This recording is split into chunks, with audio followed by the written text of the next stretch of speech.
Alors attendez, je me souviens plus trop là, il faut le mettre là, c'est ça. Hésitant, Cédric O, secrétaire d'État en charge de la transition numérique, s'essaie à la soudure de la fibre optique. Objectif, permettre à plusieurs entreprises d'une zone d'activité de Méry-sur-Oise d'accéder à l'Internet très haut débit et rejoindre ainsi les 95% d'entreprises et foyers éligibles à la fibre dans le département. Un chiffre qui fait du Val d'Oise un modèle en la matière. Nous, on porte un projet pour 2025 qui est de couvrir l'ensemble du territoire. Il y a des départements comme ici qui sont en avance et ça vient incarner tout ce que ça peut apporter aux habitants en termes de vie quotidienne et puis tout ce que ça porte comme emploi d'avenir. On le voit à travers la vidéoprotection, à travers le développement informatique, etc., etc. Et donc ça incarne ce que est devenu le numérique dans notre quotidien et l'importance du numérique à la fois pour continuer à vivre et puis pour l'économie de demain. Le déploiement de la fibre optique dans le Val d'Oise est réalisé selon 2 zones. Dans 62 communes, les plus densément peuplées, la tâche dépend des opérateurs privés. Dans les 122 communes restantes, les moins peuplées, le déploiement est piloté par le département au travers son syndicat mixte Val d'Oise Numérique.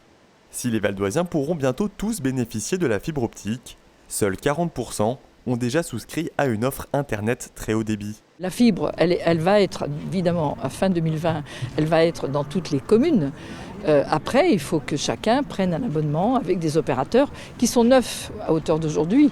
Donc on a le choix entre des opérateurs que je vais appeler historiques et puis des opérateurs moins connus et qui sont aussi très efficaces. Donc chacun doit prendre ses responsabilités. Fibrer, donc avoir accès à la fibre par un abonnement, si bien qu'ensuite, comme ça, de cette manière-là, la fracture numérique sera moins lourde, moins grave. Amaury Simon n'a pas tardé à adopter la fibre optique en juin 2019, après son déploiement à Méry-sur-Oise. Gérant de cette entreprise qui conçoit des enseignes et signalétiques de magasins, il n'imagine pas revenir en arrière. On a des fichiers pour l'impression numérique, on a des fichiers, c'est-à-dire qu'on travaille aujourd'hui sur des plans 3D, donc c'est vrai que tout ça fait que c'est des fichiers qui sont très lourds, qui sont notre quotidien, et par conséquent, il faut arriver à les traiter, quoi.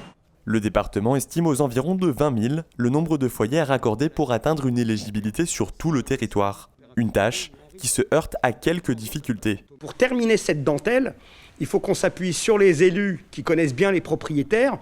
Pourquoi pas un jour, si on arrive à avoir accès à des fichiers du cadastre pour identifier les propriétaires, ça c'est un sujet à voir, ou tout simplement s'appuyer sur les locataires, eux, qui veulent avoir la fibre, mais tant que leur propriétaire nous a pas donné l'accord pour faire les travaux, on ne peut pas.